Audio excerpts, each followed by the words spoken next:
بسم اللہ الرحمن الرحیم۔ السلام علیکم ورحمۃ اللہ وبرکاتہ۔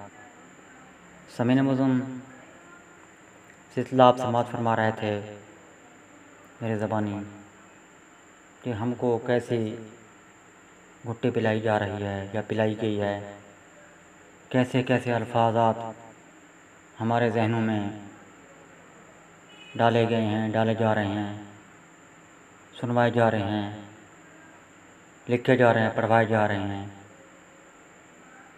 کہ وہ یا نثر میں ہوں یا شاعری میں ہوں، کفر کلمات تک بھی جا پہنچتے ہیں بعض الفاظات، لیکن یہ سلسلہ چلا آ رہا ہے۔ میں نے پہلے بھی قسطوں میں کہا تھا کہ روکنے والے روک رہے ہیں، اور جو انکاری کرنے والے ہیں، انکار والے ہیں، وہ نا میں لگے ہوئے ہیں۔ یہ سلسلہ کچھ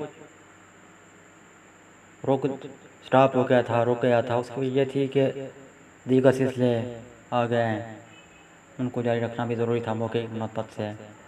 اب یہ سلسلہ دوبارہ جوڑ رہے ہیں۔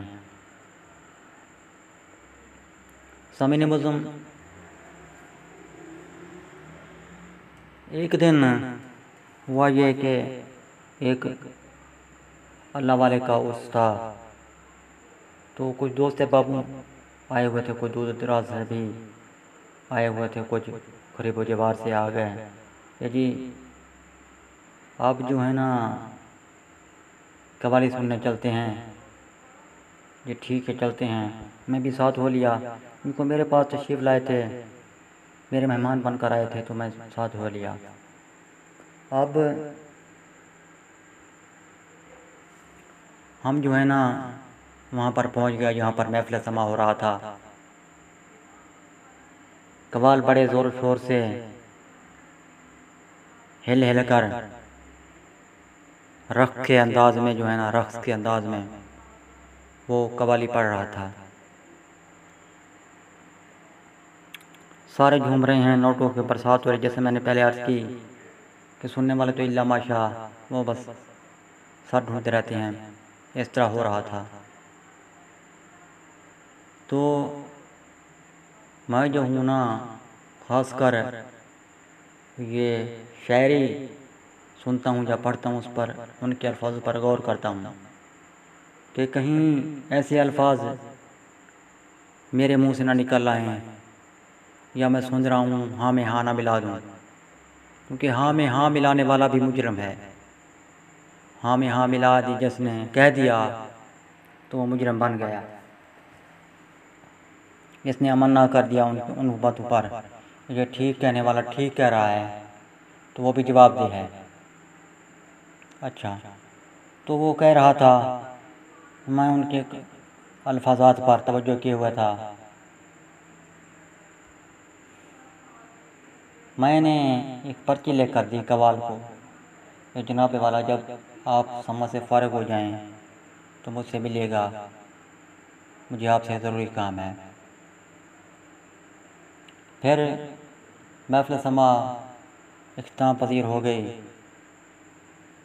میری نظریں اس پر جمی ہوئی تھیں کہ وہ اوروں سے ملتا ہوا، جن نے محفل سماع رکھی ہوا ہے، ان سے ملتا ہوا پھر کہیں یہ چلا نہ جائے۔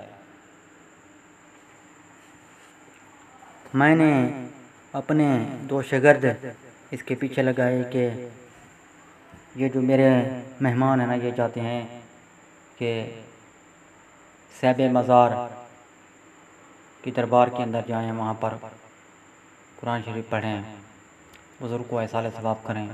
یہ ایصال ثواب کرنا بہت ہی فائدے کا کام ہے، چاہے گھر میں بیٹھ کر کریں، چاہے وہاں پر کریں، مسجد میں کریں، کسی جگہ پر بھی کریں۔ علماء کرام تو یہاں تک بھی لکھتے آئے ہیں کہ انسان، زندہ انسان اپنے آپ کو بھی ایصال ثواب کر سکتا ہے، کیونکہ اس نے بھی مرنا ہے، اس کو بھی ضرورت پڑے گی بعد میں ایصال ثواب کی۔ پڑھ کر جمع کرتے ہیں اپنے لیے بھی، یہ بھی ہوتا ہے، یہ بھی ہو سکتا ہے، یہ جائز ہے۔ خیر، میرے ایک شاگرد نے مجھے بتایا کہ اب لوگ کم ہو گئے ہیں، شاید قوال چلا جائے، آپ آ جائیں۔ انہوں نے کہا جی ہم تو آپ سے چاہیں گے رخصت، کیونکہ قوالی سے پہلے آپ ہمیں خوب کھلا پلا چکے ہیں، ہمیں لیٹ ہو جائے گی، پھر ہم نے بہت دور جانا ہے، ہمیں یہیں سے رخصت کر دیں۔ وہ چلے گئے، پھر میں پہنچ گیا قوال کے پاس۔ میں نے کہا یہ جو آپ کلام پڑھ رہے تھے کس کا لکھا ہوا ہے؟ تو اس نے کہا آپ کو نہیں پتا؟ میں نے کہا نہیں مجھے نہیں پتا، اس لیے تو پوچھ رہا ہوں، مجھے نہیں پتا ہے نا، مجھے پتا ہوتا میں کیوں پوچھتا۔ پھر اس نے کہا جی اس بارے میں مجھے بھی نہیں پتا، وہ ہنس کر کہنے لگا۔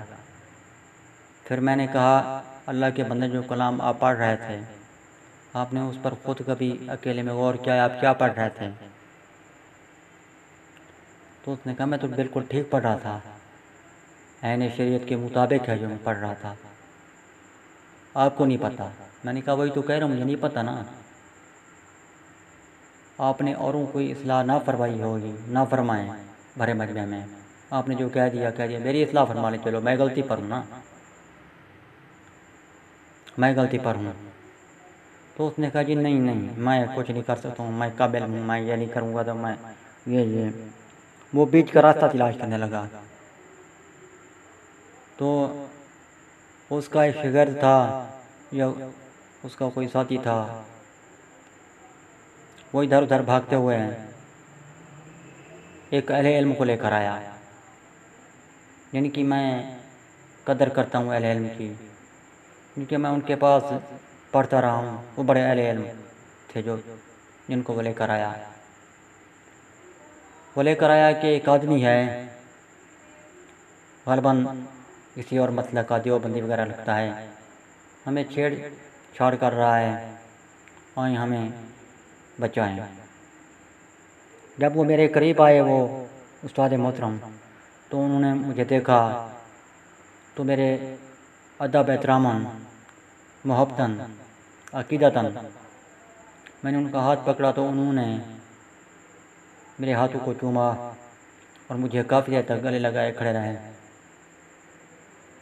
پھر کہا کون ہے جو تمہیں چھیڑ رہا ہے؟ ان کو کہا، انہوں نے کہا یہی چھیڑ رہا ہے، یہ ایک اظہار کر چکا میں پیر بھی نہیں ہوں۔ میں نے کہا پیروں پر تو واجب نہیں ہے حق بات کہنا، نہ ہی علماء پر ہے، ہر کوئی کہہ سکتا ہے، میں تو کہہ چکا ہوں نہ میں پیر ہوں، نہ مولوی، نہ مفتی، حق بات ہر کوئی کہہ سکتا ہے، علم ہر کوئی لے سکتا ہے، دے سکتا ہے، میں علم لے رہا ہوں، چلو مجھے آگاہی دے دیں آپ، اگر میں غلطی پر ہوں میری اصلاح کر دیں۔ استاد محترم نے کہا بات کو واضح کرے، بات کیا ہے؟ میں نے کہا جناب والا آپ بھی موجود تھے، میں آپ کی مجبوری کو جانتا ہوں، لیکن آپ نے سنی قوالی یہ کہہ رہا ہے عین شریعت ہے، میں کہتا ہوں عین شریعت پر قوالی نہیں ہے۔ استاد محترم کو میں نے کہا استاد محترم قبلہ دیکھیں، قوال کہہ رہا ہے کہ یہ حضرت علی، حضرت مولا علی کرم اللہ وجہ تعالی کریم شیر خدا کی شادی کا منظر بیان کر رہا ہے اپنے الفاظ میں۔ قوال کہتا ہے کہ حضرت مولا علی کرم اللہ وجہ تعالی کریم نے اپنے ہاتھوں پر، مبارک ہاتھوں پر، مقدس پاک ہاتھوں پر مہندی لگوائی۔ قوال نے کہا تھا نا، استاد محترم نے کہا تھا، میں نے کہا صحیح دیکھیں آپ اہل علم ہیں، آپ الحمدللہ ثم الحمدللہ میرے استاد بھی ہیں، میرے استاد نہ بھی ہوتے پھر بھی آپ عظیم انسان ہیں، اہم ہیں، یعنی کہ میرے استاد ہیں تو اہم ہیں، پھر بھی اہم ہوتے، کیوں؟ کیونکہ آپ کا علم، آپ کا رتبہ، آپ کا درجہ لاکھوں کروڑوں فیصد مجھ سے بہتر ہے۔ آپ الحمدللہ ایم اے انگلش ہیں، الحمدللہ ایم اے اردو، ایم اے اسلامیات، اور اس کے بعد ایم اے مطالعہ، اور کافی آپ کے پاس ایم اے کی ڈگری ہیں الحمدللہ۔ تو آپ مجھے یہ بتائیں، مجھ ناچیز کو، مجھ ادنے کو یہ بتلائیں مہندی لگانا مرد پر جائز ہے یا حرام ہے؟ استاد محترم نے اپنے جھکے ہوئے سر کو اٹھایا اور کہا بیٹا آپ کی بات درست ہے، مہندی لگانا حرام ہے، ہاں ایک صورت، چند صورتیں ہیں، ایک ہے وہ چاہے تو گرمی کو دور کرنے کے لیے اپنے سر پر لگا سکتا ہے، لگانا چاہے، یا بوڑھا آدمی اپنے سر پر لگائے، بالوں پر لگائے، بوڑھا آدمی وہ لگائے، اپنی داڑھی مبارک پر لگائے، وہ لگا سکتا ہے، ورنہ کوئی صورت نہیں ہے۔ یا کوئی خاص طبیب ان کو کہیں جو جانتا ہو کہ آپ کی بیماری اس مہندی سے دور ہوگی، مہندی لگائیں دور ہو جائے گی، تو پھر وہ اجازت ہے، ورنہ نہیں ہے، ورنہ حرام ہے۔ میں نے کہا دیکھیں استاد محترم، آپ کے بارے میں کوئی کہے کہ حضرت صاحب آپ نے قول حرام کیا، تو آپ کے بچے لڑ پڑیں گے، مارنے پر تل پڑیں گے کہ ہمارا باپ، اس کا یہ رتبہ ہزاروں افراد کا استاد، وہ نہیں کر سکتا۔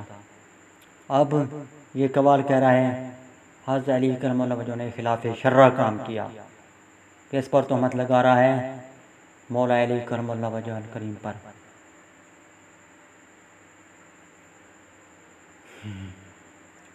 علم کے سمندر پر، جس کو نبی رحمت صلی اللہ علیہ وسلم نے کہہ دیا مولا، اس پر یہ الزام لگا رہا ہے۔ آپ نے کہا یہ بات غلط ہے، قوال نے بہت سراسر غلطی کی۔ دوسری بات میں نے کہی کہ قوال کہہ رہا تھا کہ جنت سے ہو رہے ہیں، جبکہ ہم نے پڑھا، ہمارا اسلام کہتا ہے قرآن و حدیث کے مطابق جنت کی حور کو کسی شخص نے نہیں دیکھا۔ اگر جنت کی حور اپنی انگلی نیچے کرتی آسمان سے، اس کا ناخن ظاہر ہوتا صرف، تو تڑپ ہو کر کئی اس کے ناخن کے پیچھے دیوانے ہو کر مر جاتے ہیں۔ یہ تو کہہ رہا ہے قوال دنیا پر تشریف لائن جنت کی ہو رہے ہیں، آپ کی شادی پر مہندی لگوائی جنت کی حوروں سے آپ نے، یہ کیسے ممکن ہے؟ یا تو وہ بات غلط، یہ بات غلط، آپ نے فرمایا قوال کی بات غلط ہے۔ تیسری بات میں نے کہی کہ جن نام لے رہا تھا، یہ نام تو ادب سے لینے چاہیے، اما ہوا، اما فلا، اما فلا، اما فلا، ایسے اس کے سلام اللہ علیہ نہیں پڑھا، کچھ نہیں پڑھا، ایسے بس نام لے رہا تھا۔ کیا یہ گستاخی نہیں ہے؟ یہ تو گستاخی ہے نا۔ اور چوتھی بات، یہ کہہ رہا شادی پر شریک ہوئی۔ دیکھیں جی، کہتے ہیں جی نامحرم ان سے پردہ ضروری ہے، ان سے تو پردہ ضروری ہے نا۔ کیا اتنی علم رکھنے والا مولا علی شیر خدا کوئی عام ہستی نہیں؟ مولا علی کوئی عام ہستی ہے کیا؟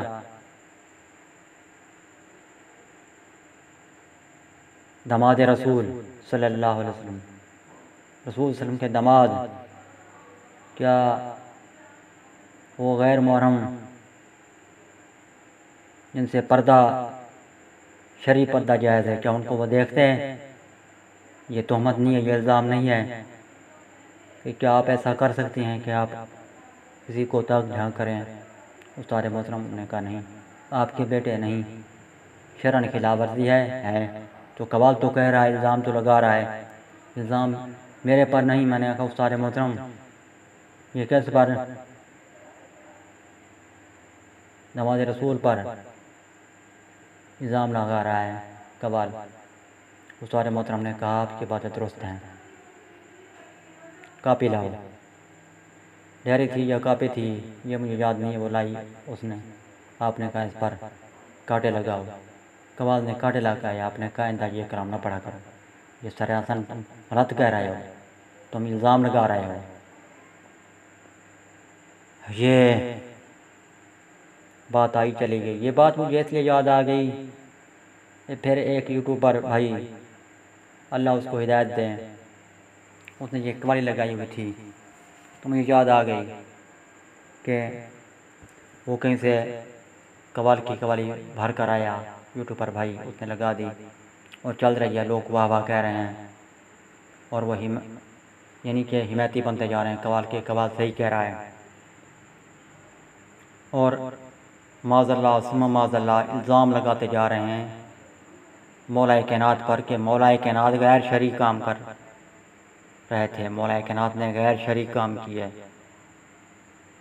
آپ اندازہ لگائیں کہ کسی عام انسان کو کہیں، میں کہوں کسی عام انسان کو، یا کوئی مجھے کہے کہ تم نے قول فعل جو تمہارا ہے وہ حرام ہے، تم غلط کر رہے ہو، میں تو اس کے ساتھ لڑ پڑوں گا، بھائی میں کیسے غلط کر رہا ہوں؟ کسی کو بھی کہیں، کسی ادنے سے انسان کو بھی کہیں، لیکن یہاں پر تو بات ہو رہی ہے سرکار مولا کائنات کی، علی المرتضیٰ شیر خدا اسد اللہ غالب، کس کی بات ہو رہی ہے؟ اسد اللہ کی بات ہو رہی ہے۔ یہ اس اسد اللہ کی بات نہیں ہو رہی ہے جس کو مرزا اسد اللہ کہتے ہیں، یہ اس کی بات ہو رہی ہے جس کے بارے میں بشارت دے دی گئی کہ جنتی جنتی جنتی۔ نبی پاک نے اپنی زبان مبارک سے الفاظ ادا کر دیے، بات ختم۔ اس کے بارے میں یہ باتیں کہی جا رہی ہیں، سننے والے سن بھی رہے ہیں، کمنٹس بھی کر رہے ہیں، آگے فارورڈ بھی کر رہی ہیں۔ میں نے آپ کو کہا نا، ہمیں کیسی کٹی پلائی جا رہی ہے، کیسی باتیں ہمارے ذہن میں بٹھائی جا رہی ہیں کہ اب ہم اصحابہ کرام کے بھی خلاف ہو جائیں، ہم آپ کہیں کہ اصحابہ کرام نے بھی غلط کہا۔ اب جو لوگ آ رہے ہیں اللہ ان کو ہدایت دیں، سننے والے بھی سن رہے ہیں، کمنٹس کرنے والے بھی کہہ رہے ہیں، جو کمنٹس کر رہے ہیں وہ تو کہہ رہے ہیں ٹھیک ہے، جب وہ ٹھیک کہہ رہے ہیں تو دوسرا فریق جس کو مولا کائنات کہا گیا، معاذ اللہ وہ غلط ہے۔ میرا ذہن، میرا دماغ، میرا علم، میری عقل آپ تک قربان، میں یہ نہیں مانتا ہوں کہ آپ سے یہ غلطی ہوئی، آپ نے مہندی لگوائی، مہندی لگوانا جب غیر شرعی فعل ہو گیا تو آپ غیر شرعی فعل کر ہی نہیں سکتے ہیں، کوئی مانے یا نہ مانے۔ اور دوسری اتنی باتیں بھی میں نے آپ کو کہیں کہ ساری غیر شریف ہیں یا نہیں، میری بات پر اعتبار نہ کریں، بھلے لوگوں کسی اور سے پوچھ لیں، اپنے پیر سے پوچھ لیں، اگر آپ کا کوئی پیر نہیں ہے تو کسی مفتی سے پوچھ لیں، مفتی تو ہوگا، آپ سننے والے میرے کسی مسلک سے تعلق رکھتے تو ہوں گے، جس مسلک کی آپ پیروی کرتے ہیں اس مسلک کے کسی بڑے بزرگ سے پوچھ لیں، کسی پیر سے پوچھ لیں، کسی مفتی سے پوچھ لیں، کسی عالم دین سے پوچھ لیں، وہ آپ کو یہی کہے گا۔ میرا مقصد کسی پر طنز کرنا، ہٹ کرنا نہیں ہے، میں صرف بات کر رہا ہوں حق کی، کوئی مانے یا نہ مانے۔ میں نے سن لی بات، قیامت والے دن کہتے ہیں کہ جس کے پاس جتنا علم ہوگا پوچھا جائے گا، تمہارے پاس تو علم تھا اتنی، تم تو جانتے تھے، پھر تم نے بات حق کیوں نہ کہی؟ آپ اسے پوچھیں، یہ سوال بھی آئے گا کہ علم کے مطابق تم نے عمل کیوں نہ کیا؟ میرے پاس اتنا علم تھا جتنا میں نے کہہ دیا، بس میں نے پہلے آپ کو بات کہہ دی، میں مفتی نہیں ہوں، میں کوئی سکالر، کوئی عالم دین، کوئی پی ایچ ڈی اس طرح کا بندہ نہیں ہوں، لیکن حق کہنا پر فرض بنتا ہے۔ آپ بھی کہیں، میری کسی ویڈیو کو غلط پائیں مجھے آگاہی دیں تاکہ میں آخرت کے دردناک عذاب سے بچ پاؤں، کہ میں نے جو غلطی کی ہے میں اس کی اللہ کے حضور، اللہ ذل کے حضور معافی مانگوں اور ویڈیو کو ڈیلیٹ کر دوں، میرا حق بنتا ہے۔ غلطی مجھ سے ساتھ ہوئی ہے، میں اس پر ڈٹ نہ جاؤں، غلطیاں ہوتی رہتی ہیں انسانوں سے، یہ نہیں ہے کہ میں اپنے آپ کو کوئی نیک ولی متقی پرہیزگار یہ مان رہا ہوں، یہ نہیں ہے۔ باقی جو سمجھ گیا وہ تو سمجھ گیا، جو نہیں سمجھا اس کی مرضی۔ یہ سلسلہ انشاءاللہ عز و جل کل بھی جاری رہے گا، مزید اس پر باتیں ہوتی رہے گی۔